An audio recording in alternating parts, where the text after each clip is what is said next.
ಜೀನಾಗೆ ಸಂಪಾದಕತ್ವದಲ್ಲಿ ಜಿಎನ್ಎಸ್ news ಸಾಗರ ಸುತ್ತದ ಆಚೆ ಈಚೆ ಗುರುವಾರದ news ಅಪ್ಡೇಟ್ಗೆ ತಮಗೆ ಸ್ವಾಗತ.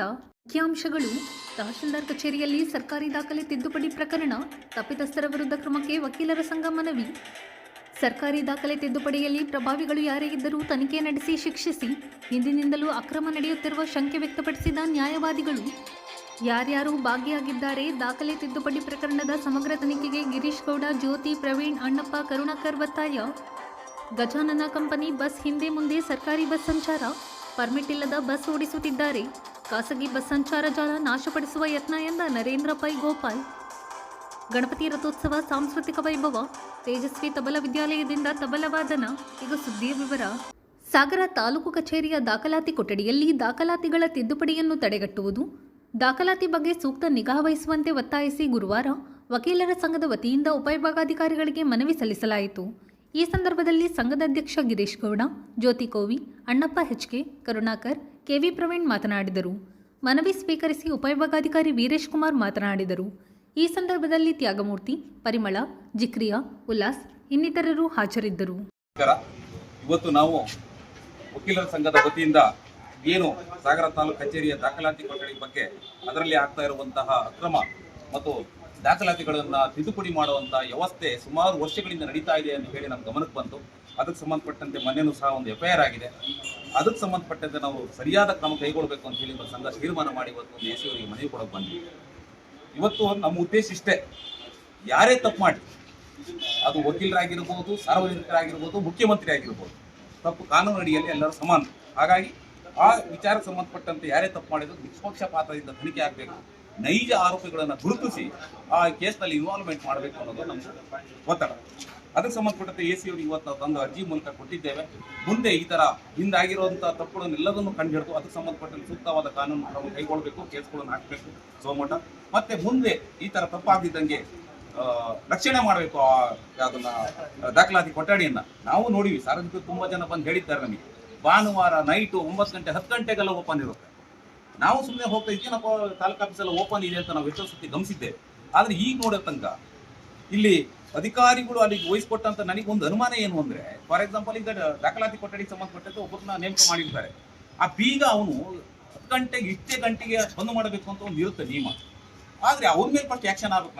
ನನ್ನ ವೈಯಕ್ತಿಕ ಅಭಿಪ್ರಾಯದಲ್ಲಿ ನಾವು ನೋಡ್ದಂಗೆ, ಸಾರ್ವಜನಿಕರು ಹೇಳ್ದಂಗೆ, ರಜಾ ದಿನಗಳು, ಹಬ್ಬದ ರಜಾ ದಿನಗಳಲ್ಲೂ ಅದು ಓಪನ್ ಆಗ್ತಾ ಇದೆ. ಇವತ್ತು ನೋಡಿದಾಗ ಹೊರಗೆ ಬಂದ ವಿಚಾರಗಳು ಎಷ್ಟು ತಿದ್ದುಪಡಿ ಆಗಿದೆ. ಹಾಗಾಗಿ ಮುಂದೆ ಆ ಥರ ತಪ್ಪಾಗಿದ್ದಂಗೆ AC ಅವರು ಗಮನ ಹರಿಸಬೇಕು ಮತ್ತು ಅದಕ್ಕೆ ಸೂಕ್ತವಾದ ರಕ್ಷಣೆ ಒದಗಿಸಬೇಕು ಅಂತ ಹೇಳಿ ಆಗ್ರಹ ಮಾಡ್ತಾರೆ. ಸರ್, ಇದರಲ್ಲಿ ವಕೀಲರು ಶಾಮೀಲ್ ಆಗಿದ್ದಾರೆ ಅಂತ ಓನ್ಲಿ ಆರೋಪ ದೃಢಪಟ್ಟಿಲ್ಲ. ನಮ್ಮದು ಇಷ್ಟೇ ಉದ್ದೇಶ. ನಾನು ಆಗಲೇ ಮಾತಾಡ್ತಾನೆ ಹೇಳಿದೆ, ತಾವು ಗಮನಿಸಿದಂಗಿಲ್ಲ. ವಕೀಲರು ಆಗೋದು ಬಿಟ್ಟು ಇವತ್ತು ಇದು ರಾಜ್ಯದ ಮುಖ್ಯಮಂತ್ರಿ ಆಗಿರಲಿ, ಕಾನೂನು ಅಡಿಯಲ್ಲಿ ಎಲ್ಲರೂ ಸಮಾನ. ತಪ್ಪು ಮಾಡಿದ್ರೆ ಯಾರಿಗೂ ತಪ್ಪಿಸ್ಕೊಳ್ಳೋ ಪ್ರಶ್ನೆ ಇಲ್ಲ, ಶಿಕ್ಷೆ ಆಗಬೇಕು ಅನ್ನೋದು ಸಂಘದ. ಈಗ ಸಂಘದ ಅಧ್ಯಕ್ಷರಾಗಿ ಈಗ ಕೇವಲ ಆರೋಪ ಒಂದು ಬಂದಿದೆ ವಕೀಲರ ಮೇಲೆ, ಸಾಬೀತಾದ್ರೆ ನಿಮ್ಮ ಸಂಘದಿಂದ ಏನಾದ್ರ ಮೇಲೆ ಕ್ರಮ ಕೈಗೊಳ್ಳುತ್ತೀರಾ ಸರ್? ಅಲ್ಲ, ಈಗ ಅದಕ್ಕೆ ಸಂಬಂಧಪಟ್ಟಂತೆ ಸ್ಟೇಟ್ ಪಾರ್ಕ್ ಕೌನ್ಸಿಲ್ ಅಂತ ಒಂದು ನಮ್ಗಿಂತ ಮೇಲ್ಮಟ್ಟದಿದೆ, ಅಲ್ಲಿಗೆ ಮಾಹಿತಿ ಹೋಗಿ ಹೋಗುತ್ತೆ. ಒಂದ್ ವೇಳೆ ಅವ್ರು ತಪ್ಪು ಮಾಡಿದ್ರು ಅಂತ ದೃಢಪಟ್ಟಿದ್ರೆ ಆ ಸ್ಟೇಟ್ ಪಾರ್ಕ್ ಕೌನ್ಸಿಲ್ ಹೋಗುತ್ತೆ, ಅವರು ಶಿಸ್ತಿನ ಕ್ರಮವನ್ನ ಕೈಗೊಳ್ತಾರೆ. ಹುಬ್ಳಿನ ಆರೋಪ ನಾವು ಅವತ್ತು ಸಹ ನಾವು ಮೀಟಿಂಗ್ ಮಾಡಿದ್ವಿ. ತಪ್ಪು ಮಾಡಿದ್ರೆ ವಕೀಲರಾಗಬಿಟ್ಟು ಯಾರೇ ಆದ್ರೂ ಶಿಕ್ಷೆ ಆಗ್ಬೇಕು ಅನ್ನೋದು ಇವತ್ತು ನಮ್ಮ ಅರ್ಜಿಯಲ್ಲೂ ಅದೇ ಇದೆ. ಯಾರೇ ತಪ್ಪು ಮಾಡ್ಲಿ ನಿಷ್ಪಕ್ಷಪಾತ ತನಿಖೆ ಆಗ್ಬೇಕು, ನೈಜ ಆರೋಪಿಗಳನ್ನ ಈ ಕೇಸ್ನಲ್ಲಿ ಇನ್ವಾಲ್ವ್ಮೆಂಟ್ ಮಾಡಬೇಕು. ಈಗ ನಮ್ಮ ಅರ್ಜಿಯಲ್ಲಿ ಮತ್ತು ಅವತ್ತು ಮೀಟಿಂಗ್ ನಲ್ಲಿ ವಕೀಲರ ಪರವಾಗಿ ನಾವು ಇರ್ತೀವಿ ಅಥವಾ ತಪ್ಪು ಮಾಡಿದ್ರ ಪರವಾಗಿ ಇರ್ತೀವಿ ಅಂತ ನಾವು ಹೇಳಿಲ್ಲ. ಯಾರೇ ತಪ್ಪು ಮಾಡಿದ್ರು ಶಿಕ್ಷೆಗೆ ಅರ್ಹ ವಿಷಯ ಇವತ್ತು ನಿನ್ನಿರಲ್ಲ. ಸತತ 15-20 ವರ್ಷಗಳಿಂದ ಇದು ನಡೀತಾ ಇದೆ. ಇದು ಇಲ್ಲಿರ್ತಕ್ಕಂಥ ಜನಪ್ರತಿನಿಧಿಗಳ ಕಾರಣನೋ ಅಥವಾ ಏಜೆಂಟ್ಗಳ ಕಾರಣನೋ ಅಥವಾ ರಿಯಲ್ ಎಸ್ಟೇಟ್ ಮಾಫಿಯಾ ಕಾರಣ ಅಂತ ಗೊತ್ತಾಗ್ತಾ ಇಲ್ಲ. ನೀವು ಈ ಮನೆ ಆಗಿರ್ತಕ್ಕಂಥದ್ದು ಮಾಧ್ಯಮದ ಮೂಲಕ ಹೊರಬಂತು ವಿಷಯಗಳು ನಿಮಗೆಲ್ಲರಿಗೂ ಗೊತ್ತಾಗುತ್ತೆ. ಗೊತ್ತಿಲ್ಲದೆ ಇರತಕ್ಕಂಥ ವಿಷಯಗಳು ಸಾವಿರಾರು ವಿಷಯಗಳಿದ್ದವು. ಈ ಹೆಡ್ಡಿಗಳ ಮನೆ ಗ್ರಾಮ ಪಂಚಾಯತಿ ವ್ಯಾಪ್ತಿಗೆ ಸಂಬಂಧಪಟ್ಟಂತೆ ಒಂದು 20 ಗುಂಟೆ ಜಮೀನು ಖಾಲಿ ಡಿಮ್ಯಾಂಡ್ ಆಧಾರದ ಮೇಲೆ ಹೆಚ್ಚು ಕಡಿಮೆ 20 ಗುಂಟೆ ಒಳಗಡೆ 20 ಸೈಟ್ ಮಾಡಿ ಈ ಸಹಿತ ಆಗಿದ್ದವು. ಅಲ್ಲಿರ್ತಕ್ಕಂಥ ಸೆಟ್ಟಿಸರದ ನಿವಾಸಿಗಳು ಪ್ರೊಟೆಸ್ಟ್ ಮಾಡಿ ನಂತರದಲ್ಲಿ ಇವತ್ತು ಹಾಗೆ ಪೆಂಡಿಂಗ್ ಇದೆ ಅಂತ ಪ್ರಕರಣಗಳು ಹಲವಾರು ಇದ್ದವು. ಯಾವಾಗ ಇಲ್ಲಿ ಭೂಮಿಯ ಬೆಲೆ ಸಾಗರ ತಾಲೂಕಿನಲ್ಲಿ ಸಿಟಿ ವ್ಯಾಪ್ತಿಯಲ್ಲಿ ಜಾಸ್ತಿ ಆಯಿತು, ಈ ಹಗರಣಗಳು ಬೆಳಕಿ ಬಂದಿದೆ. ಯಾರು ಎಲ್ಲೆಲ್ಲಿ ಬೇಲಿ ಹಾಕೊಂಡಿದಾರೋ ಅವಕ್ಕೆಲ್ಲ ಬೇಕು ಪತ್ರ ಕೊಡ್ತಕ್ಕಂಥದ್ದು, ಮತ್ತೆ ಸರಿಯಾದ ಲೇಔಟ್ ವ್ಯವಸ್ಥೆ ಇಲ್ಲದೆ ಇರೋದಕ್ಕಾಗಿ ಇವೆಲ್ಲ ಬರ್ತಾ ಇದ್ವಿ. ಸೂಕ್ತವಾದ ತನಿಖೆ ಆಗಬೇಕು. ದೊಡ್ಡಾಕರ್ ಅವರು ಹೇಳ್ದಂಗೆ ರಾಜ್ಯ ಸರ್ಕಾರಕ್ಕೂ ನಾವು ವಕೀಲರ ಮೂಲಕ ಒತ್ತಾಯಿಸ್ತಿದ್ವು. ಅದೇ ರೀತಿ ಸಚಿವರು ಸಹ ಶಿಸ್ತಿನ ಇರ್ತಕ್ಕಂಥ ಸಚಿವರು ಕಠಿಣ ಕಾನೂನು ಕ್ರಮಗಳನ್ನು ಕೈಗೊಳ್ಬೇಕು. ಈ ಜಾಲದ ಹಿಂದೆ ಯಾರ್ಯಾರಿಗೆ ಪಾಲು ಹೋಗಿಲ್ಲ, ಯಾಕೆ ಇದು ಎಕ್ಸ್ಕ್ಲೋಸ್ ಆಯ್ತು, ಬಾಂಬಾ ಎಕ್ಸ್ಕ್ಲೋಸ್ ಆಯ್ತು ಅನ್ನೋದು ಹೊರಬರ್ಬೇಕು. ತಹಸೀಲ್ದಾರ್ ಎಷ್ಟು ಪಾಲಿದೆ, ಶಿರಸ್ತಾರ್ ಎಷ್ಟು ಪಾಲಿದೆ, ವಿಲೇಜ್ ಅಕೌಂಟ್ ಎಷ್ಟು ಪಾಲಿದೆ, ಈ ಸ್ಕ್ಯಾನ್ ಮಾಡ್ತಕ್ಕಂಥ ಅಧಿಕಾರಿಗಳು ರೆಡ್ ಹ್ಯಾಂಡ್ ಆಗಿ ಹಿಡಿದೆ ಅಂತ ಹೇಳ್ತಾರೆ. ಅದಕ್ಕಿಂತ ಹಿಂದೆ ಪೇಪರ್ ನಾವು ಏನ್ ಒತ್ತಾಯ ಮಾಡ್ತಾ ಇದ್ವಿ, ಇದ್ರ ಬಗ್ಗೆ ಒಳ್ಳೆ ರೀತಿ ತನಿಖೆ ಆಗ್ಬೇಕು. ಯಾರು ತಪ್ಪಿತಸ್ಥರಿದ್ದಾರೆ ಅವರಿಗೆ ಶಿಕ್ಷೆ ಆಗ್ಬೇಕು. ದಾಖಲೆಯ ತಿರುಚುವಿಕೆ ಕಳೆದ 10-15 ವರ್ಷದಿಂದ ನಡೀತಾ ಇದೆ. ಇದು ಯಾವ ಒಬ್ಬ ಅಧಿಕಾರಿಯ ಅವಧಿಗೆ ಆಗಿದ್ದಲ್ಲ. ಯಾಕಿಂಗೆ ಈ ಮಾತನ್ನ ಹೇಳ್ತಾ ಇದ್ದೀನಿ ಅಂದ್ರೆ, ಸಾಗರ ನ್ಯಾಯಾಲಯದಲ್ಲಿ ಅನೇಕ ಪ್ರಕರಣಗಳು ದಾಖಲಾಗಿ ಇವತ್ತು ವಿಚಾರಣೆ ಆಗಿ ಕೆಲವೊಂದು ಜಡ್ಜ್ಮೆಂಟ್ ಸಹ ಆಗಿದೆ.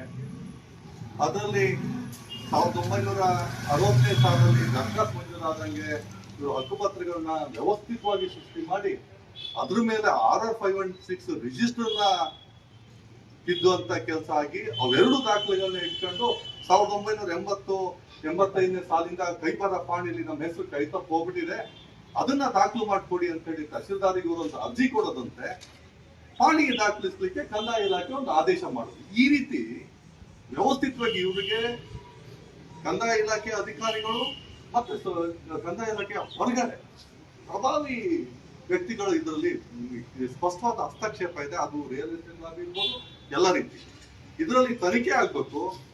ಬರೀ ತನಿಖೆ ಯಾವುದೋ ಒಂದು ಗ್ರಾಮಕ್ಕೆ ಸೀಮಿತ ಅಲ್ಲ, ಇಡೀ ತಾಲೂಕಲ್ಲಿ ಎಲ್ಲೆಲ್ಲಿ ಕೇಸ್ಗಳು ಯಾವ್ಯಾವ ಜಮೀನಿನ ಮೇಲೆ ಈ ರೀತಿ ಅನುಮಾನಾಸ್ಪದ ದಾಖಲೆಗಳ ಮೇಲೆ ಪ್ರಕರಣಗಳು ದಾಖಲಾಗಿವೆ, ಅವಷ್ಟೂ ದಾಖಲೆಗಳನ್ನ ತನಿಖೆ ಆಗಿ ಅದ್ರ ಹಿಂದೆ ಯಾರ್ಯಾರಿದ್ದಾರೆ ಅನ್ನೋದನ್ನ ಪತ್ತೆ ಹಚ್ಚಿದ್ರೆ ಒಂದು ಕ್ಲಿಯರ್ ಪಿಕ್ಚರ್ ಸಿಗ್ತದೆ. ಕಂದಾಯ ದಾಖಲೆಗಳು ಇದೇ ಕಾರಣಕ್ಕಾಗಿ ಕಂದಾಯ ಸಚಿವರು ದಾಖಲೆಗಳು ಒಂದು ಸ್ಕ್ಯಾನ್ ಮಾಡ್ಲಿಕ್ಕೆ ಆದೇಶ ಮಾಡಿ ಇಡೀ ರಾಜ್ಯದಲ್ಲಿ ದಾಖಲೆಗಳು ಸ್ಕ್ಯಾನ್ ಆಗ್ತಾ ಇದಾವೆ. ಕೇವಲ ಡಿಸ್ಟ್ರಾಯ್ ಆಗ್ತಿದಾವೆ ಅನ್ನೋ ಒಂದೇ ಕಾರಣಕ್ಕಲ್ಲ, ಈ ರೀತಿ ಓವರ್ ರೈಟಿಂಗ್ ಆಗ್ತದೆ, ತಿದ್ದುಪಡಿ ಆಗ್ತಾ ಇದಾವೆ ದಾಖಲೆಗಳು ಅನ್ನೋ ಒಂದೇ ಕಾರಣಕ್ಕಾಗಿ ಕಂದಾಯ ಸಚಿವರು ಮುಂದಾಲೋಚನೆಯಿಂದ ಇವತ್ತು ಈ ರೀತಿ ದಾಖಲೆಗಳನ್ನ ಸ್ಕ್ಯಾನ್ ಮಾಡಿಸುವಂತ ಕೆಲಸವನ್ನ ಮಾಡ್ತಾ ಇದ್ದಾರೆ. ಅದಕ್ಕಾಗಿ ನಾವು ವಕೀಲ ಸಮುದಾಯ ಇವತ್ತು ಸಮಾಜನ ಒಂದು ಸರಿಯಾದ ದಿಕ್ಕಲ್ಲಿ ಒಯ್ಯಬೇಕಾದಂತ ಜವಾಬ್ದಾರಿ ಇರುವಂತ ನಾವು ವಕೀಲ ಸಮುದಾಯ ಇವತ್ತು ಈ ರೀತಿ ಅನ್ಯಾಯಗಳು ಸಾಗರ ಅಂತ ಕ್ಷೇತ್ರದಲ್ಲಿ, ಸಾಗರ ಅಂತ ಕಂದಾಯ ಇಲಾಖೆಯಲ್ಲಿ, ಶಿವಮೊಗ್ಗ ಅಥವಾ ಮಲೆನಾಡು ನಾವೆಲ್ಲೋ ಬುದ್ಧಿಜೀವಿಗಳು ಇರೋಂತ ಜಾಗ ಇದು, ನಮ್ಮ ಜಾಗದಲ್ಲಿ ಈ ರೀತಿ ಅಕ್ರಮಗಳು ನಡೆಯೋದಿದೆ ಅಲ್ಲ, ಇದು ಭಾರಿ ದೊಡ್ಡ ಅಕ್ಷಮ್ಯ ಅಪರಾಧ. ಇದನ್ನ ನಾವು ಇಡೀ ವಕೀಲ ಸಮುದಾಯ, ಸಾಗರ ವಕೀಲ ಸಂಘ, ನಾವು ಇದನ್ನ ಭಾರಿ ಪಾರದರ್ಶಕವಾದ ಒಂದು ತನಿಖೆಗೆ ನಾವು ಸರ್ಕಾರವನ್ನ, ಕಂದಾಯ ಇಲಾಖೆನ ಹಾಗೂ ಕಂದಾಯ ಸಚಿವರಿಗೂ ಸಹ ಒತ್ತಾಯವನ್ನು ಮಾಡ್ತಾ ಇದ್ದೇವೆ. ರೆಕಾರ್ಡ್ ರೂಮ್ ಅನ್ನ ಬಂದೋಬಸ್ತ್ ಮಾಡಿ, ಇದು ಓಪನ್ ಸೀಕ್ರೆಟ್. ಶನಿವಾರ ಭಾನುವಾರ ರಜೆ ಬಂತು ಅಂದ್ರೆ ಒಂದಿಷ್ಟು ಜನ ಲೇಔಟ್ ಅಂಗಡಿ ತಗೊಂಡಿರ್ತಾರೆ, ರಾತ್ರಿ 6 ಗಂಟೆ ಮೇಲೆ ಅವ್ರ ಕೆಲಸ ಚಾಲು. ಅಂತದೊಂದು ಸೀಕ್ರೆಸಿ ಕಾಪಾಡ್ತಕ್ಕಂತ ರೆಕಾರ್ಡ್ ರೂಮ್ ಅಲ್ಲಿ ಲೇಔಟ್ ದಾರಿ ಏನ್ ಕೆಲಸ, ಲೇಔಟ್ ದಾರಿ ಏನ್ ಬೇಕಾದ್ರೂ ತಿದ್ದುಪಡಿ ಮಾಡ್ತಾರೆ. ಒಂದು ಸಣ್ಣ ಉದಾಹರಣೆ ಕೊಡ್ತೀನಿ. ಅರಣ್ಯ ಇಲಾಖೆಯಿಂದ ನೀವು ಮರ ಕಡಿತನ ಮಾಡ್ಬೇಕು ಅಂದ್ರೆ RR516 ಅಲ್ಲಿ ಮರ ಮೂಲಿಕೆ ಕಟ್ಟಿರ್ಬೇಕು. ಕಟ್ಲಿಲ್ಲ ಅಂದ್ರೆ ಇವತ್ತಿನ ಅಮೌಂಟ್ ಕಟ್ಬೇಕಾದ್ರೆ ಮರ ಕಡಿಯಕ್ಕಾಗಲ್ಲ. ಅವಾಗ ಏನ್ ಮಾಡ್ತಾರೆ ಅಂತ ಅರಣ್ಯ RR516 ಅಲ್ಲಿ ಮರ ಮೂಲಿಕೆ 65 ರೂಪಾಯಿ ಅಂತ ಕೊಡ್ಬಿಡ್ತಾರೆ ಮೋಡಿ ಅಕ್ಷರ. ಇದು ನಡೀತಾ ಇದೆ. ನಾವು ವಕೀಲರು ಕೇಳಿದ್ರೆ ಯಾವ ಮಾಹಿತಿ ಕೇಳೋ ಡಾಕ್ಯುಮೆಂಟ್ ಸಿಗಲ್ಲ, ಯಾರು ಸಿಗಲ್ಲ ಕೇಳಲ್ಲ. ಅದು ಲೇಔಟ್ ದಾರ ಅವ್ರು ಏನ್ ಬೇಕಾ ರೆಕಾರ್ಡ್ಸ್ ತೆಗಿತಾರೆ. ಹಾಗಾದ್ರೆ ಮೊನ್ನೆ SC ಅವ್ರು ಬಂದಿದ್ದಾರೆ, ನಾವು ಹಾಗಾಗಿ ಅವ್ರಿಗೂ ಕೂಡ ಫೋಟೋ ಹೇಳಿದ್ವಿ, ಆಗ್ತಾ ಇರ್ತವೆ ಈ ತರ ಅಂತೇಳಿ. ಈಗ ಗಂಭೀರವಾಗಿರ್ತಕ್ಕಂಥ ಸಮಸ್ಯೆ, ನಾವು ರೆಕಾರ್ಡ್ ರೂಮ್ ಬಂದೋಬಸ್ತ್ ಮಾಡಬೇಕು. ಹಾಗೂ ಏನು ಈ ಲೇಔಟ್ ದಾರರು ಮತ್ತೆ ಯಾರ್ಯಾರು ಈ ತರ ತಿದ್ದುಪಡಿ ಮಾಡಿದ್ದಾರೆ ಅದ್ರ ಬಗ್ಗೆ ತನಿಖೆ ಆಗಬೇಕು. ಯಾರೇ ತಪ್ಪಿತಸ್ಥರು ಬಿಡಬಾರ್ದು, ನಿಷ್ಪಕ್ಷಪಾತ ತನಿಖೆ ಆಗಬೇಕು ಅಂತ ಕೇಳ್ತಾರೆ. ನಾನು ಕೂಡ ಬೇರೆ ಬೇರೆ ಜನಪ್ರತಿನಿಧಿಯಾಗಿ 25 ವರ್ಷದಿಂದ ಸಾರ್ವಜನಿಕರ ಜೊತೆ ನಿಕಟ ಸಂಪರ್ಕದಲ್ಲಿ ಇದ್ದೀವಿ. ಆದ್ರೆ ಯಾವತ್ತೂ ಕೂಡ ಈ ತರ ದಾಖಲೆಗಳನ್ನು ಕಿತ್ತೋದು, ಫೇಕ್ ರೆಕಾರ್ಡ್ಗಳನ್ನು ಮಾಡೋದು, ಇಂಥದ್ದೆಲ್ಲ ಎಲ್ಲೂ ಕೇಳಲೂ ಇಲ್ಲ, ಮಾಡಿದ್ದು ಗೊತ್ತಿಲ್ಲ ನಮಗೆ. ಈಗ ಕಳೆದ 10 ವರ್ಷದಿಂದ ಸಾಗರದಲ್ಲಿ ಯಾವಾಗ ಈ ರಿಯಲ್ ಎಸ್ಟೇಟ್ ಬೃಹದಾಕಾರವಾಗಿ ಬೆಳೀತೋ ಅವತ್ತಿಂದ ಈ ತರದ ಪ್ರಕರಣಗಳು ನಡೀತಾ ಇದೆ. ಮೊದಲೇ ಒಬ್ಬ ಜನಪ್ರತಿನಿಧಿ ಬಂದ್ರೆ, ಒಬ್ಬ ಸಾಮಾನ್ಯ ರೈತ ಬಂದ್ರು ಕೂಡ ಒಬ್ಬ ಗುಮಾಸ್ತ ಇರ್ಬೋದು, ಒಬ್ಬ ಅಧಿಕಾರಿ ಗೌರವ ಕೊಟ್ಟು ಅವ್ರು ಕೆಲಸ ಮಾಡಿ ಕಳಿಸ್ತಿದ್ರು. ಅಂತದೆಲ್ಲ ನಾವು ಹಿಂದೆ ನೋಡಿದೀವಿ. ಇವತ್ತು ಯಾರು ಹೋದ್ರು ಕೂಡ 15 ದಿವಸಗಟ್ಟಲೆ ಸತಾಯಿಸೋದು, ಒಂದು ದಾಖಲೆ ಕೇಳಕ್ಕೆ ನಮ್ಗೆ ಒಂದು ಕೋರ್ಟ್ ಕಲಾಪಕ್ಕೆ ದಾಖಲೆಗಳು ಬೇಕಾದ್ರೆ ಬಹಳ ಕಷ್ಟ ಪಡುವಂತ ಸ್ಥಿತಿ ನಿರ್ಮಾಣ ಆಗಿದೆ. ಜೊತೆಗೆ ರಿಜಿಸ್ಟ್ರೇಷನ್ಗೆ ಏನಾದ್ರು ದಾಖಲೆ ಬೇಕು ಅಂದ್ರೆ ಅದೇ ಒಂದಷ್ಟು ಜನ ಅಲ್ಲಿ ಬ್ರೋಕರ್ಗಳ ತರ ಕೆಲಸ ಮಾಡ್ತಾರೆ, ಅವ್ರು ಹೋದ್ರೆ ಬೇಗ ದಾಖಲೆಗಳು ಸಿಗ್ತವೆ. ಇದ್ರ ಅರ್ಥ ಒಂದು ತಹಶೀಲ್ದಾರ್ ಕಚೇರಿ ಮತ್ತೆ AC ಕಚೇರಿಗಳು ಇವೆಲ್ಲ ಯಾರ್ ಕಂಟ್ರೋಲ್ ಅಲ್ಲಿ ಇದೆ ಅಂತ ಹೇಳಿ ನಮ್ಗೆ ಅರ್ಥ ಆಗ್ತಾ ಇಲ್ಲ. ಇವತ್ತು ದೊಡ್ಡ ದೊಡ್ಡ ಅಧಿಕಾರಿಗಳೇ ಇದಕ್ಕೆಲ್ಲ ಶಾಮೀಲಾಗ್ತಾರೆ ಅಂದ್ರೆ ನಾವ್ ಯಾರನ್ನ ಬ್ಲೇಮ್ ಮಾಡ್ಬೇಕಾಗಿದೆ. ಹಾಗಾಗಿ ಈ ವ್ಯವಸ್ಥೆ ಇದು ಸರಿಯಲ್ಲ. ಪ್ರಾಮಾಣಿಕವಾಗಿ ನಿಜವಾದ ರೈತರಿಗೆ ಇಂಥ ಸವಲತ್ತುಗಳು ಒಬ್ಬ ಈ ದೇಶದ ಕಟ್ಟ ಕಡೆ ವ್ಯಕ್ತಿ ಬಂದ್ರು ಕೂಡ ಅವನಿಗೆ ನ್ಯಾಯಯುತವಾಗಿ ಒದಗಿಸುವಂತ ಕೆಲಸ ಆಗ್ಬೇಕು. ಸಿಂಗಲ್ ವಿಂಡೋ ಅಂತ ಮಾಡಿದ್ರು, ಸಕಾಲ ಅಂತ ಮಾಡಿದ್ರು, ಯಾವ್ದು ಮಾಡಿದ್ರು ಕೂಡ ಪೇಪರ್ಲೆಸ್ ಆಫೀಸ್ ಅಂತ ಮಾಡಿದ್ರು, ನಿಮ್ಗೆ ಆನ್ಲೈನ್ ಅಲ್ಲಿ ಸಿಗತ್ತೆ ಅಂತ ಅಂದ್ರು, ಯಾವ್ದು ಮಾಡಿದ್ರು ಕೂಡ ಇವತ್ತು ದಾಖಲೆಗಳು ಸರಿಯಾಗಿ ಸಿಗ್ತಾ ಇಲ್ಲ. ಆಮೇಲೆ ಈ ತರ ತಿದ್ದುಪಡಿಗಳೆಲ್ಲ ಆಗ್ತಾ ಇದೆ ಅಂದ್ರೆ ಈಗ ಎಕ್ಸಾಂಪಲ್ ಸಮೇತ ನಮ್ಮ ಸ್ನೇಹಿತರೆಲ್ಲ ಹೇಳಿದ್ದಾರೆ. ಹಾಗಾಗಿ ಇದಕ್ಕೆ ಸರಿಯಾದ ತನಿಖೆ ಆಗ್ಬೇಕು, ಇದಕ್ಕೆ ಕೊನೆ ಹಾಡ್ಬೇಕು. ಇದನ್ನ ಸಂಬಂಧಪಟ್ಟ ಯಾರಾದ್ರೂ ನಿವೃತ್ತ ನ್ಯಾಯಾಧೀಶರನ್ನ ಒಂದು ನೇಮಕ ಮಾಡಿ, ಸರ್ಕಾರನೇ ನೇಮಕ ಮಾಡಿ ಅವರ ಒಂದು ನೇತೃತ್ವದಲ್ಲಿ ತನಿಖೆ ಆಗ್ಬೇಕು ಅಂತ ನಾವೆಲ್ಲ ಕೂಡ ದಾಖಲೆಗಳನ್ನ ತಿದ್ದುಪಡಿ ಮಾಡಿ ನಮ್ಮ ವಕೀಲರು ಕೂಡ ಹೇಳಿದ್ರು, ತಿದ್ದುಪಡಿ ಮಾಡತಕ್ಕಂಥ ದಾಖಲೆಗಳೇ ನೈಜ ದಾಖಲೆಗಳಿಗಿಂತ ಇನ್ನು ಹೆಚ್ಚಿಗೆ ಸ್ಕ್ಯಾನ್ ಆಗಿ ಮತ್ತೆ ಸುರಕ್ಷಿತವಾಗಿದ್ದಾವೆ. ಈ ಹಿನ್ನೆಲೆಯಲ್ಲಿ ನೀವು ಹೇಳಿರೋ ಹಾಗೆ ನಾನು ಈ ಲೆಟರ್ನ ಆಧರಿಸಿ ಇವರಿಗೆ ತಹಸೀಲ್ದಾರ್ಗೂ ಹೇಳ್ತೀನಿ, ಮತ್ತೆ ಒಂದು ರೈಟಿಂಗ್ ಅಲ್ಲೂ ಬರೀತೀನಿ, ಮತ್ತೆ ಮನೆ ಜಿಲ್ಲಾಧಿಕಾರಿಗಳ ಗಮನಕ್ಕೂ ಕೂಡ ತರ್ತೇನೆ. CCTV ಕ್ಯಾಮೆರಾ ನಮ್ಮ ಆಫೀಸಲ್ಲೂ ಇದೆ, ಅವರ ಆಫೀಸಲ್ಲೂ ಆಲ್ರೆಡಿ ಇದೆ. ಅದನ್ನ ಬಿಟ್ಟು ಮತ್ತೆ ಹೆಚ್ಚಿಗೆ ಏನ್ ಮಾಡ್ಲಿಕ್ಕೆ ಸಾಧ್ಯ ನಾವು ನೋಡೋಣ. ಮತ್ತೆ ಇನ್ನೊಂದು ದಯಮಾಡಿ ಈಗ ತಮ್ಮ ಮಾಧ್ಯಮದ ಮಿತ್ರರ ಮುಖಾಂತರ ಮತ್ತೆ ತಮ್ಮ ವಕೀಲರ ಸಂಘದಲ್ಲಿ ತಾವೇನ್ ಬಂದಿದ್ದೀರಿ ತಮ್ಮೆಲ್ಲರ ಮುಖಾಂತರ ಕೇಳ್ಕೊಳ್ಳೋದೇನಂದ್ರೆ, ಯಾವುದೇ ಒಂದು ದಾಖಲೆ ತಾವು ಹೇಳಿರೋ ರೀತಿ ಏನಾದ್ರು ತಿದ್ದುಪಡಿ ಆಗಿದೆ ಅಥವಾ ಇದಾಗಿದೆ ಅಂತ ಅಂದ್ರೆ ಕೇಸ್ ಟು ಕೇಸ್ ಬೇಸಿಸ್ ತಗೊಂಡ್ಬಂದ್ರೆ ನಾವು ಅದನ್ನ ಖಂಡಿತವಾಗ್ಲೂ ಸೀರಿಯಸ್ ಆಗಿ ಕಾಳಜಿ ವಹಿಸಿ. ಇನ್ನೊಂದು ಮನವಿ ಏನಂದ್ರೆ 2008ರಿಂದ ಈ ಕಡೆ ದರ್ಖಾಸ್ತ್ ಫೈಲ್ಗಳನ್ನ ಯಾವ ಹೊಸದಾಗಿ ಬಿಲ್ಡಪ್ ಆಗಿ RTC ನಮೂದಾಗಿ ಹಕ್ಕುಪತ್ರ ಇಶ್ಯೂ ಮಾಡಿದ್ದಾರೆ, ಮತ್ತೆ ಕಂಪ್ಯೂಟರ್ RTC ಯಾವ ನಮೂದಾಗಿದ್ವು ಅಂತ ಡಾಕ್ಯುಮೆಂಟ್ ಅನ್ನ ನೀವು ನೋಡಿದ್ರೆ ಬೇಕಾಗಿರ್ತಕ್ಕಂಥ ದಾಖಲೆಗಳು ಸಿಗ್ತದೆ. ಈಗ 2008 ಅಂತ ತಾವು ಹೇಳಿದ್ರಿ, 2008 2005 2000 ರಿಯಲ್ ಎಸ್ಟೇಟ್ ಡಿಮ್ಯಾಂಡ್ ಬಂದ್ರೆ ಅವಾಗಿಂದ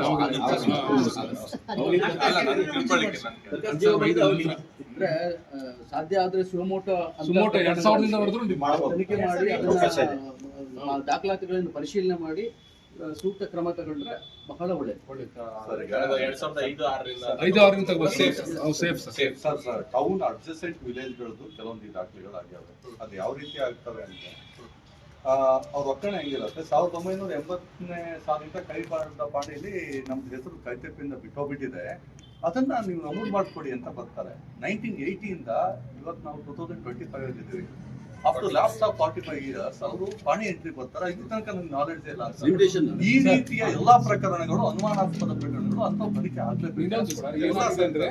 ಇನ್ನೊಂದು ಏನಾಗಿದೆ, ಹಿಂದೆ ದರ್ಖಾಸ್ತಲ್ಲಿ ಫೈಲು ಮಂಜೂರಾಗಿ ಒಂದು ಬಿಲ್ಡಪ್ ಇರುತ್ತೆ, ಫೈಲ್ ಇರುತ್ತೆ. ಆ ಫೈಲಲ್ಲಿ ಯಾವುದೋ ರಾಮಪ್ಪ ಬೀರಪ್ಪ ಅಂತ ಇರುತ್ತೆ. ಆ ರಾಮಪ್ಪ ಬೀರಪ್ಪ ಅನ್ನೋ ವ್ಯಕ್ತಿನ ಸೃಷ್ಟಿ ಮಾಡಿ ಬೇರೆ ಯಾವನ್ನ ತಂದು ಬೇರೆ ರಿಜಿಸ್ಟರ್ ಮಾಡಿ ಆ ಮೂಲಕ ದಾಖಲಾತಿ ಸೃಷ್ಟಿ ಮಾಡ್ತಕ್ಕಂಥ ಲೇಔಟ್ಗಳಾಗಿದೆ. ಮತ್ತೆ 20 ಎಕರೆ 30 ಎಕರೆ ಜಮೀನುಗಳು ಮಂಜೂರಾಗಿದೆ. ಅವರಿಂದ ಬೇರೆ ಯಾವ ವ್ಯಕ್ತಿ ದಾಖಲೆ ಮಾಡಿ ಭವನ ಇದೆ ಅಪ್ ಟು ವರದಳ್ಳಿ ರಸ್ತೆವರೆಗೆ ಬರ್ತೈತಿ. ಅಲ್ಲಿ ಎಡ್ಜಿಳ್ಳೆ ಗ್ರಾಮ ಪಂಚಾಯತ್ ಒಳಗಡೆ ಇದೇ ಒಂದು ಪ್ರಕರಣ ಆಯ್ತು. ಒಂದು ಈಸೊತ್ತು ಮಾಡಿ 20 ಗುಂಟೆ ಇರ್ತಕ್ಕಂಥ ಮುಂಜಾರಾತಿ ಖಾಲಿ ಡಿಮ್ಯಾಂಡ್ ಒಳಗಡೆ ಈಸೊತ್ತಾಗಿ ಪತ್ರ ಆಗಿ ರಿಜಿಸ್ಟ್ರೇಷನ್ ಆಗಿ ಲೇಔಟ್ ಆಗಿ ಹೋಗ್ತದೆ.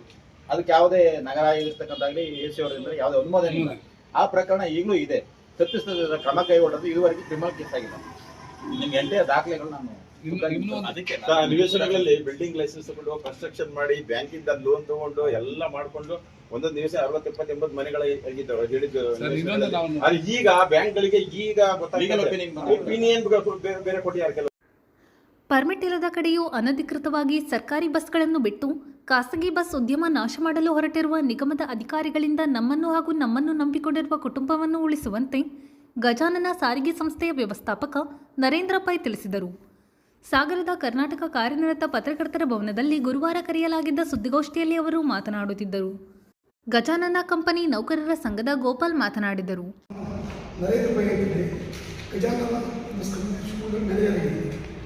ನನ್ನ ಮನೆಗೆ ಏನಂದರೆ ನಾವು ಸುಮಾರು ವರ್ಷದ ಸಾರಿಗೆ ಉದ್ಯೋಗ ಮಾಡೋದು ಮಾಡ್ತಾಯಿದ್ವಿ. ಕಾನೂನು ಪ್ರಕಾರ ಪರವಾನಗಿ ತೊಗೊಂಡು ಸರ್ವಿಸ್ ಕೊಡ್ತಾಯಿದ್ವಿ, ಎಲ್ಲ ಮಾಡ್ತಾಯಿದ್ವಿ. ಇತ್ತೀಚೆಗೆ KSRTC ಬಸ್ನವರು ಕಂಪನಿ ಸಂಸ್ಥೆಯವರು ಅನಧಿಕೃತ ಬಸ್ ಬಿಡ್ತಾಯಿದ್ರು. ಅದನ್ನು ಕೇಳೋಕೆ ಹೋದರೆ ಯಾರೂ ಕ್ರಮ ತೊಗೊಳ್ತಾ ಇಲ್ಲ. ಎಲ್ಲರಿಗೂ ಕಂಪ್ಲೇಂಟ್ ಮಾಡಿದ್ದೀನಿ, ಎಲ್ಲ ರಿಕ್ವೆಸ್ಟ್ ಮಾಡ್ಕೊಂಡಿದ್ದೀನಿ, ಅವರು ಕೇಳಿದ್ವಿ. ಕೇಳೋಕೆ ಹೋದರೆ ನಮ್ಮೆಲ್ಲ ಕಂಪ್ಲೇಂಟ್ ಇಶ್ಯೂ ಮಾಡ್ತಾರೆ, ಬಸ್ ಹಾಕೋದು. ಇದ್ರ ಕ್ರಮ ತಗೊಳ್ತಾ ಇಲ್ಲ. ಇದಕ್ಕೆ ಪೊಲೀಸ್ನವ್ರು ಕೊಟ್ವಿ, ಸಾರಿಗೆ ಇಲಾಖೆ ಕೊಟ್ವಿ, ಸಾರಿಗೆ ಆಯುಕ್ತರು ಕೊಟ್ವಿ, ಸಾರಿಗೆ ಮಿನಿಸ್ಟ್ರಿ ಕೊಟ್ವಿ, ಎಲ್ಲರೂ ಕೊಟ್ಟಿದ್ವಿ. ಕೊಟ್ಟಿರೋದೆಲ್ಲ ಪ್ರಸ್ತುತ ಮಾತಾಡ್ಕೊಂಡು ಹೋಗ್ತಾ ಇದ್ವಿ. ಆಮೇಲೆ ಅವರಿಗೆ ಪರ್ಮಿಟ್ ಕೇಳಿದ್ರೆ ಅವ್ರು ಪರ್ಮಿಟ್ ಅದು ಗೌಪ್ಯ ಮಾಹಿತಿ ಕೊಡಕ್ಕೆ ಬರಲ್ಲ ಅಂತ. ಮೋಟಾರ್ ವಾಹನ ಕಾಯ್ದೆ 72 ಸೆಕ್ಷನ್ ಪ್ರಕಾರ ಅವರು ಬಸ್ ಎಕ್ಸಿಟ್ ಮಾಡಬೇಕು. ಎವರಿ ಬಸ್ ಸ್ಟ್ಯಾಂಡ್ ಅದನ್ನು ಎಕ್ಸಿಟ್ ಮಾಡಬೇಕು. ಅಂದರೆ ಯಾವ ಬಸ್ ಎಷ್ಟೊತ್ತು ಬರುತ್ತೆ ಅಂತ ಅವರಂತಾರೆ, ನಾನು ಯಾರು ಪರ್ಮಿಟ್ ತೊಗೊಳ್ತಾರೆ ಎಲ್ಲರೂ ಮಾಡಬೇಕು. ಆಮೇಲೆ ಸಂಬಂಧಿಸಿದ ಪ್ರಾಧಿಕಾರದವರು ಪರ್ಮಿಟ್ ತೊಗೊಳ್ಬೇಕು. ಅವ್ರು ಪರ್ಮಿಟ್ ತೊಗೊಳ್ತಾ ಇದ್ದಾರೆ, ವಿತೌಟ್ ಪರ್ಮಿಟ್ ಓಡಿಸ್ತಾ ಇದ್ದಾರೆ, ಯಾರಿಗೂ ಮಾಡ್ತಾರೆ. ಈಗ ಈ ಪರಿಸ್ಥಿತಿಯಲ್ಲಿ ನಾವು ಬಸ್ಸು ಭಾರಿ ಕಷ್ಟ ಆಗ್ತಾ ಇದೆ. ನಮ್ಮಲ್ಲಿ ಪರ್ಮನೆಂಟ್ ಅಪ್ಲೈ 365 ಜನ ಇದ್ದಾರೆ. ಅವರು ಅವ್ರ ಫ್ಯಾಮಿಲೀಸು ಭಾರಿ ತೊಂದರೆ ಆಗ್ತಾಯಿದೆ. ನಾವು ಮ್ಯಾನೇಜ್ಮೆಂಟ್ ಕೇಳೋಕ್ಕೆ ಆಗ್ತಾ ಇದೆ. ಯಾಕಂತ ಹೇಳಿದ್ರೆ ಆರ್ಥಿಕವಾಗಿ ನಮಗೆ ಗೊತ್ತಿದೆ, ಆರ್ಥಿಕವಾಗಿ ನಾವು ಕಷ್ಟದಲ್ಲಿ ಇರ್ತೀವಿ. ಮ್ಯಾನೇಜ್ಮೆಂಟ್ ನಾವು ಜಾಸ್ತಿ ಪೋಸ್ಟ್ ಮಾಡೋದು ನಾವು ಸಂಸ್ಥೆ ನಾವು ಮೀಟಿಂಗ್ ಮಾಡಬೇಕು. ನಾವು KSRTC ಓಡಿಸೋದು ಬೇಡ ಅಂತ ಹೇಳಿದ್ರು. ಕಾನೂನು ತಗೊಳ್ಳೋದು ಪರ್ಮಿಟ್ ತೊಗೊಳ್ತೀವಿ. ಮೋಟಾರ್ ವಾಹನ ಕಾಯ್ದೆ ಅಧ್ಯಾಯ 5 ಪ್ರಕಾರ ಅವರಿಗೆ ಅವರು ಪರ್ಮಿಟ್ ತೊಗೊಳ್ಬೇಕು. ಜಿಲ್ಲೆ ಒಳಗಾದರೆ ಆಯಾ ಜಿಲ್ಲೆಯಲ್ಲಿ, ಜಿಲ್ಲೆ ಹೊರಗಾದರೆ ರಾಜ್ಯ ಸಾರಿಗೆ ಪ್ರಾಧಿಕಾರ ಪರ್ಮಿಟ್ ತೊಗೊಳ್ಬೇಕು. ಅಲ್ಲಿ ಅವಶ್ಯಕತೆ ಇದೆ ತೊಗೊಳ್ಬೇಕು. ಪರ್ಮಿಟ್ಟು ಅರ್ಜಿ ಹಾಕಿಸಿ ಕೊಡ್ತಾ ಇದೆ, ಆದರೆ ಅದು ನೀಡಿದೆ ಇಲ್ಲೋ ನೋಡ್ಕೊಂಡು ಆ ಬೇಸಿಗೆ ಕೊಡಬೇಕು. ಅವ್ರು ಯಾವುದೂ ಮಾಡೋದಿಲ್ಲ. ನೋಡಿ, MLA ಅವರು ಫೋಟೋ ಹಾಕ್ತಾರೆ, ನಾಳೆ ಬಸ್ ಬಿಡ್ತೀನಿ ಅಂತಾರೆ. ನಾವು ಬಿಡೋಕ್ಕಾಗಲ್ಲ. ಒಬ್ಬ ಸಾಮಾನ್ಯ ಮನುಷ್ಯ ಸ್ಕೂಟರ್ ಹೋಗ್ಬೇಕಾದ್ರೆ ಹೆಲ್ಮೆಟ್ ಆಗ್ತಾ ಇದ್ರೆ, ಕಾರ್ ಹೋಗ್ಬೇಕಾದ್ರೆ ಸೀಟ್ ಬೆಲ್ಟ್ ಆಗ್ತಾ ಇದ್ರೆ ದಂಡ ಹಾಕಬೇಕು. ಇಂಥ ಒಂದು ಕಾನೂನು ಬಾಹಿರ ಸಂಸ್ಥೆಗಳು ಯಾರು ಕ್ರಮ ತಗೊಳ್ತಾ ಇಲ್ಲ, ಅವರು ತಿಳುವಳಿಕೆ ಕೊಡ್ತಾರೆ, ಸಪೋರ್ಟ್ ಮಾಡ್ತಾರೆ. ಯಾರೇ DC ಹತ್ರ ಹೋಗಲಿ, SP ಹತ್ರ ಹೋಗಲಿ, ಸಾರಿಗೆ ಆಯುಕ್ತರ ಹತ್ರ ಹೋಗಲಿ, ಮಿನಿಸ್ಟರ್ ಯಾರ ಹತ್ರ ಹೋಗಲಿ, ಸರ್ಕಾರಿ ಸಂಸ್ಥೆಗಳು ಅಂತ ಇರ್ತಾರೆ. ಅವರು ಕ್ರಮ ಪರ್ಮಿಟ್ ತೊಗೊಂಡು ಅಂತ ಕೇಳಿದ್ರೆ ಪರ್ಮಿಟ್ ತೊಗೊಳ್ತಾ ಇಲ್ಲ, ಕಾನೂನು ಓಡಿಸ್ತಾನೆ ಇಲ್ಲ. ಆಮೇಲೆ ಏನು ಮಾಡ್ತಾರೆ ಅಂದರೆ ನಮ್ಮ ಬಸ್ಸಿನ ಖಾಸಗಿ ಬಸ್ಸಿನ ಹಿಂದೆ ಮುಂದೆ ಪರ್ಮಿಟ್ ತೊಗೊಳ್ತಾರೆ, ಓಡಿಸ್ತಾರೆ, ಗಲಾಟೆ ಮಾಡಿ ಅಂತ ಹೇಳ್ತಾರೆ. ಈ ಬಗ್ಗೆ ಪೊಲೀಸ್ ಸ್ಟೇಷನ್ ಕಂಪ್ಲೇಂಟ್ ಕೊಟ್ಟರೆ ನಮ್ಮ ಮೇಲೆ ಎಫ್ಐಆರ್ ಆಗ್ತಾ ಬಿಟ್ಟರೆ ಅವ್ರ ಮೇಲೆ ಕ್ರಮ ತೊಗೊಳ್ಳೋಣ. ಈ ಪರಿಸ್ಥಿತಿ ಬರ್ತಾ ಇದೆ. ಈ ಥರ ಆದರೆ ನಮ್ಮ ಕುಟುಂಬಗಳು ಬೀದಿ ಪಾಲಾಗುತ್ತೆ. ಆಮೇಲೆ ಈ ಉದ್ಯಮದ ನಶಿಸಿ ಹೋಗುತ್ತೆ. ಯಾವುದೇ ಉದ್ಯಮ ನಡೀಬೇಕಾದ್ರೂ 2 ಟೈರ್ ಸಿಸ್ಟಮ್, 2 ಇದ್ದರೆ, ಅಂದರೆ ಬೈಪೋಟಿ ಆರೋಗ್ಯಕರ ಬೈಪೋಟಿ ಇದ್ದರೆ ಅವಾಗ ಸಾರ್ವಜನಿಕರಿಗೆ ಅನುಕೂಲ ಆಗುತ್ತೆ. ಏಕಸೌಲಭ್ಯ ಇದ್ದರೆ ನಡೆಸೋಕ್ಕಾಗಲ್ಲ. ನೀವು ಬೇಕಾದ್ರೆ ನೋಡಿ, ಈ ಅದರ್ ಅಂದರೆ ಈ ಜಿಲ್ಲೆ ಹೊರ ಜಿಲ್ಲೆಯಲ್ಲಿ ನೋಡಿ, ಎಲ್ಲಿ KSRTC ಏಕಸೌಲಭ್ಯ ಇದೆ ಅಲ್ಲಿ ಜನಕ್ಕೆ ಇವತ್ತಿಗೂ ಸಾರಿಗೆ ಸೌಲಭ್ಯ ಇಲ್ಲ. ಅವರು ನಾನಾ ವೆಹಿಕಲ್ ಹೋಗ್ತಾ ಇದ್ದಾರೆ. ಇದೆಲ್ಲ ಮನವಿ ಮಾಡಿಕೊಟ್ಟಿದ್ದೀವಿ. ಮ್ಯಾಕ್ಸಿನ್ ಜಾಮು, ಡಮ್ ಡ್ಯಾಮು, ಲಾರಿ, ನಾವು ಇಷ್ಟೊಂದು ನೋಡಿರ್ಬೋದು, ದಿನ ಪೇಪರ್ಗೆ ಟಿವಿಯೆಲ್ಲ ಬರ್ತಾ ಇದೆ. ಇಷ್ಟಾದರೂ ಬಸ್ಸು ಎಲ್ಲಿ ಅವಶ್ಯಕತೆ ಇಲ್ಲಿ ನೋಡಿ, ಶಿವಮೊಗ್ಗ ಜಿಲ್ಲೆಯಲ್ಲಿ, ದಕ್ಷಿಣ ಕನ್ನಡ, ಚಿಕ್ಕಮಗಳೂರು ಜಿಲ್ಲೆಯಲ್ಲಿ ಎಲ್ಲಿ ಖಾಸಗಿ ಸಂಸ್ಥೆಗಳಿವೆ ಅಲ್ಲಿ ಜನ ಬಸ್ಸಲ್ಲಿ ಓಡಾಡ್ತಾರೆ. ಅದು ಬಿಟ್ಟು ಯಾವುದೇ ಕಾನೂನುಬಾಹಿರ ವಾಹನದಲ್ಲಿ ಹೋಗ್ತಾ ಇಲ್ಲ. ಅದೇ ನೀವು ಈಗ ಪಕ್ಕದ ಸಿದ್ದಾಪುರಕ್ಕೆ ಹೋಗಿ, ಸಿದ್ದಾಪುರಕ್ಕೆ ಬಸ್ ಇಲ್ಲ, ವ್ಯಾನ್ ಓಡಾಡ್ತಾರೆ. ಇದನ್ನು ಹೇಳ್ತೀನಿ, ಅವರು ಈಗ ನಮ್ಮ ಸಾರ್ ಹೇಳಿದಂಗೆ ಎಲ್ಲ ಕಡೆ ಅವ್ರು ಪರ್ಮಿಟ್ ತೊಗೊಂಡೇ ಗಾಡಿ ಓಡಿಸ್ಬೇಕು. ಅವ್ರು ಮನಸ್ಸು ಹೆಚ್ಚಾಗಿ ಎಲ್ಲಿ ಬೇಕಲ್ಲಿ ಬಸ್ ಬಿಡ್ತಾರೆ. ಈಗ ಉದಾಹರಣೆಗೆ ನಾವು ಸಿಗಂದ್ರ ಕಡೆ ಈಗ ಮೊದಲು ನಾವೇ 40-50 ವರ್ಷಗಳಿಂದ ಸರ್ವಿಸ್ ಕೊಡ್ತಾ ಬಂದಿದ್ವಿ. ಎಲ್ಲೂ ಏನು ಸಮಸ್ಯೆ ಆಗಿಲ್ಲ. ಎಲ್ಲ ಜನ ಹಳ್ಳಿಗೆ ರಸ್ತೆ ಇದ್ದಲ್ಲೂ ಕೂಡ ಬಸ್ಸನ್ನು ಓಡಿಸಿ ಜನರಿಗೆ ಅನುಕೂಲ ಮಾಡಿಕೊಟ್ಟಿದ್ವಿ. ನಿಮಗೆಲ್ಲ ಗೊತ್ತಿದ್ದಂಗೆ ಮಲ್ನಾಡು ಭಾಗದಲ್ಲಿ ಗಜಾನ ಸಾರಿಗೆ ಸಂಸ್ಥೆ ಒಂದು 50-60 ವರ್ಷದಿಂದಲೂ 82 ವರ್ಷ ಆಯಿತು ಕಂಪ್ನಿ ಓಪನ್ ಆಗಿ. ಮಲ್ನಾಡು ಭಾಗದಲ್ಲಿ ಹೆಚ್ಚು ಕಮ್ಮಿ 50-60 ವರ್ಷದಿಂದಲೂ ನಾವು ಹಳ್ಳಿ ಜನಗಳಿಗೆ ಪ್ರತಿ ಬಸ್ ಊರಿಗೂ ಸರ್ವಿಸ್ ಕೊಟ್ಟು ಮಾಡಿದ್ವಿ. ಈ ಎಲ್ಲ ಕಡೆ ನಮ್ಮ ಹಿಂದೆ ಮುಂದೆ ನೋಡಿ ಬೇಡೂರು ಓಡಿಸ್ತಾ ಇದ್ವಿ. ನಮ್ಮ ಹಿಂದೆನೇ ಬಸ್ ಬಿಟ್ಟು ನಮ್ಮ ಬಸ್ಸೇ ನಿಲ್ಸಿದ್ರು. ಈಗ ಬ್ಯಾಕ್ವರ್ಡ್ ತೊಂದರೆ ಬ್ರಿಡ್ಜ್ ಆಯಿತು. ಈಗ ಮೊನ್ನೆಯಿಂದ MLA ಒಂದು ಫೋಟೋ ಹಾಕ್ಬಿಟ್ಟು ಉದ್ಘಾಟನೆ ಮಾಡಿ ನಮ್ಮ ಬಸ್ಸಿನ ಟೈಮಿಂಗ್ಸ್ ಈ ಬಸ್ಸಿನಲ್ಲಿ ಬಸ್ ಬಿಟ್ಟು ನಮಗೆ ಬೇಕಾಗಿಲ್ಲ. ಈಗ ಖಾಸಗಿ ಬಸ್ ಇದ್ದಲ್ಲಿ ಕಾನೂನುಬದ್ಧವಾಗಿ KSRTC ಅವರಲ್ಲಿ ಯಾವುದೇ ಬಸ್ ಆಗಲಿ, ಟ್ರಾನ್ಸ್ಪೋರ್ಟೇಷನ್ ಆಗಲಿ, ಬಸ್ ಇದ್ದವರು RTIದಲ್ಲಿ ಪರ್ಮಿಟಿಗೆ ಅಪ್ಲೈ ಮಾಡಿ ಟೈಮಿಂಗ್ಸ್ ತೊಗೊಂಡು ಬಸ್ಸು ಅಂತ ಅಂದಮೇಲೆ ಒಂದು ಪರ್ಮಿಟ್ ಅಂದಮೇಲೆ ಒಂದು ಬಸ್ಸು ಅದಕ್ಕೊಂದು ಟೈಮಿಂಗ್ಸು, ಎಲ್ಲಿ ಬಿಡಬೇಕು, ಎಲ್ಲಿಗೆ ಹೋಗಬೇಕು ಅಂತ ಒಂದು ನಿಯಮ ಇರುತ್ತೆ. ಅದು ಯಾವುದೇ ಡ್ರೈವರ್ ಅಂತ ಕೇಳಿ ನಂಗೆ ಗೊತ್ತಿದ್ರೆ ನೀವು ಟಿಪ್ಪದಲ್ಲಿ ಮಾತಾಡ್ಕೊಡ್ರಿ, ನನಗೆ ಇಲ್ಲಿ ಹೋಗಿ ಹೇಳಿದ್ರೆ ಬಂದಿದ್ದೀನಿ, ನಿಮ್ಮ ಬಸ್ ಇದೆಯೋ ನನಗೆ ಸಂಬಂಧ ಇಲ್ಲ. ಬಸ್ಸಲ್ಲೇ ಸಿಗೋದವ್ರು ಬಂದಿದ್ರು ನಾನು 40 ಗಂಟೆ ಕೊಳ್ಳೋಕೆ ನಿಂತ್ಕೊಂತ ನಾವು ಹೆಂಗೆ ಬಸ್ ಓಡಿಸ್ಬೇಕು ಅಂತ ಗೊತ್ತಾಗ್ತಲ್ಲ. ಅದ್ರಲ್ಲಿ ಬೇರೆ ಶಕ್ತಿ ಯೋಜನೆ ಮಾಡಿದ್ದಾರೆ, ಅದು ಸರ್ಕಾರ ವಿಷಯ ಬಿಡಿ, ಅವ್ರಿಗೆ ಬಿಟ್ಟಿದ್ದು ಅವ್ರು ಮಾಡ್ಕೊಳ್ಳಿ ಬೇಕಾಗಿಲ್ಲ. ಆದರೆ ಎಲ್ಲಿ ಜನರಿಗೆ ಅನುಕೂಲ ಇದೆಯೋ ಅಲ್ಲಿ ಬಸ್ ಬಿಡ್ಲಿ ಅಂತ ಅವ್ರು ಬಸ್ ಬಿಡಬಾರ್ದು ಅಂತ ನಾವು ಯಾವುದೇ ಕಾರಣಕ್ಕೂ ಅಪ್ಲಿಕೇಶನ್ ಮಾಡೋದು. ಕಾನೂನುಬದ್ಧವಾಗಿ ಬಸ್ ಬಿಡಲಿ, ನಮ್ಮನ್ನು ಉಳಿಸ್ಲಿ. ಈಗ ನಮ್ಮ ಕರ್ನಾಟಕ ಸಂಬಂಧ 30 ಜಿಲ್ಲೆಯಲ್ಲಿ 14 ಜಿಲ್ಲೆಗಳಲ್ಲಿ ಖಾಸಗಿ ಬಸ್ಗಳು ಯಥೇಚ್ಛವಾಗಿದೆ. ಅಲ್ಲಿ ತೀರಾ KSRTC ಅವರು ಈ ಖಾಸಗಿ ಬಸ್ ಇದ್ದಲ್ಲೇ ಪೈಪೋಟಿ ಮಾಡಿ ಈ ಖಾಸಗಿನ ಬಸ್ಗಳನ್ನ ನಿರ್ನಾಮ ಮಾಡಬೇಕು ಅನ್ನೋ ಒಂದು ಹುನ್ನಾರದಿಂದ ಈ ರೀತಿ ಮಾಡ್ತಾರಂತ ನನ್ನ ಅಭಿಪ್ರಾಯ. ನಾವು ML ಹತ್ರ ಭೇಟಿ ಮಾಡಿದ್ವಿ, ಜಿಲ್ಲಾ ಉಸ್ತುವಾರಿ ಸಚಿವರಿಗೆ ಹೇಳಿದ್ದೀವಿ, ಎಲ್ಲಾ ಕಡೆ ತಿಳಿದ್ವಿ, ಆದ್ರೆ ಯಾರು ಸ್ಪಂದಿಸ್ತಾ ಇಲ್ಲ. ಈಗ ಹಿಂದಿರ್ತಕ್ಕಂಥ ಡಿವೈಸ್ಗಳು ಹೆಸರನ್ನು ಮಾಡಬೇಕು, ಗೋಪಾಲ್ ಕೃಷ್ಣ ನಾಯ್ಕ ಅವ್ರ ಹತ್ರ ಹೋಗಿ ಹೇಳಿದ್ವಿ, ಸರ್ ಹಿಂಗೆ ನಮ್ಗೆ ಹಿಂದೆ ಮುಂದೆ ಪರ್ಮಿಟ್ ಇದ್ದಾನೆ ಬಸ್ ಬಿಟ್ಟು 2 ನಿಮಿಷಕ್ಕೆ ಗಾಡಿ ಓಡಿಸ್ತಾರೆ, ನಮ್ಗೆ ತೊಂದರೆ ಆಗ್ತಾ ಇದೆ. ನಾವು 20 ವರ್ಷ ಸರ್ವಿಸ್ ಕೊಟ್ಟು ಬಂದು 354 ಜನ ಕಾರ್ಮಿಕರಿದ್ದೀವಿ. ನಾವು ನಮಗೆ ಸರಿಯಾದ ತಿಂಗಳಿಗೆ ಸಂಬಳ ತಗೊಳಕ್ಕಾಗ್ತಾ ಇಲ್ಲ, ಯಾವುದೋ ಬೆನಿಫಿಟ್ಸ್ ನಾವು ಕೇಳಕ್ಕಾಗ್ತಾ ಇಲ್ಲ, ಮ್ಯಾನೇಜ್ಮೆಂಟ್ ಹತ್ರ ತೊಂದರೆ ಆಗ್ತಾ ಇದೆ. ನಾವು ಈ ರೀತಿ ಮಾಡ್ತಾ ಇದ್ದೀವಿ, ಒಂದು ಸ್ಟ್ರೈಕನ್ನು ಹಮ್ಮಿಕೊಂಡಿದ್ದೀವಿ. ನಾವು ಬಸ್ಸನ್ನು ಅಡ್ಡಾಕ್ತೀವಿ, ಪರ್ಮಿಟರ್ ಬಸ್ ಅಂತ ಹೇಳಿದ್ರೆ ನೀವು ಯಾವುದೇ ಕಾರಣಕ್ಕೂ ಬಸ್ಸನ್ನು ಅಡ್ಡಾಕಕ್ಕೆ ಬರೋದೇ ಗೌರ್ಮೆಂಟ್ ಬಸ್ಸು, ನಾವು ನಿಮ್ಮೇಲೆ ಮೊಬೈಲ್ ಮಾಡ್ತೀವಿ ಅಂತ ನಮ್ಗೆ ಹೆದರಿಸಿದ್ರು. ಸರ್ ನಾವು ಕಾನೂನುಬದ್ಧವಾಗಿ ಕೇಳ್ತಾ ಇದ್ದೀವಿ, ನಾವು ಬದುಕಕ್ಕೆ ಅವಕಾಶ ಕೊಡಿ ಅಂತೇಳಿ. ಈಗ ಅದ್ರ ಮೇಲೆ ಸ್ಟ್ರೈಕ್ ಮಾಡಿದ ನಂತರ ಹೆಚ್ಚೆಚ್ಚು ಮತ್ತು 10-20 ಬಸ್ಗಳನ್ನು ಜಾಸ್ತಿ ಮಾಡಿದ್ದಾರೆ. ಎಲ್ಲಿ ಬೇಕು ಮತ್ತೆ ಪ್ರತಿ ಬಸ್ಗಳು ನಮ್ಮ ಹಿಂದೆ ಬಂದರೆ ನಾವೀಗ 60 ವರ್ಷದಿಂದ ಸಾಗರದ ಹಾಂಗಲ್ ಮುಂದೆ ಬಸ್ ಓಡಿಸ್ತಾ ಇದ್ದೀವಿ. ಸಾಗರದ ಶ್ರೀ ಮಹಾಗಣಪತಿ ಜಾತ್ರೋತ್ಸವ ಅಂಗವಾಗಿ ಮಹಾಗಣಪತಿ ವೇದಿಕೆಯಲ್ಲಿ ನಡೆಯುತ್ತಿರುವ ಸಾಂಸ್ಕೃತಿಕ ವೈಭವ ಕಾರ್ಯಕ್ರಮದಲ್ಲಿ ಬುಧವಾರ ತೇಜಸ್ವಿ ತಬಲ ವಿದ್ಯಾಲಯದಿಂದ ವಿದುಷಿ ಚೇತನ್ ರಾಜೀವರಾವ್ ಅವರ ಸಾರಥ್ಯದಲ್ಲಿ ವಾದ್ಯ ವೈವಿಧ್ಯ ಕಾರ್ಯಕ್ರಮ ನಡೆಯಿತು. ಈ ಸಂದರ್ಭದಲ್ಲಿ ವ್ಯವಸ್ಥಾಪನಾ ಸಮಿತಿ ಅಧ್ಯಕ್ಷ ಟಿ.ಬಿ. ಪಾಂಡುರಂಗ, ಸಾಂಸ್ಕೃತಿಕ ಸಮಿತಿಯ ವೇಟಿಸ್ವಾಮಿ, ಶಿವಮೂರ್ತಿ, ಉಪತಹಶೀಲ್ದಾರ್ ತೋಯಜಾಕ್ಷಿ ಇನ್ನಿತರರು ಹಾಜರಿದ್ದರು.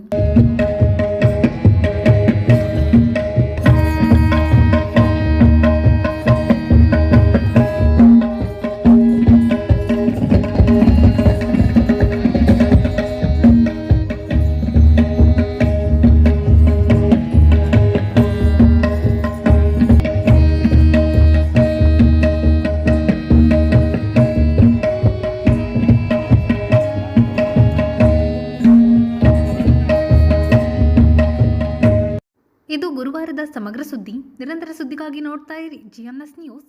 ನಮಸ್ಕಾರ.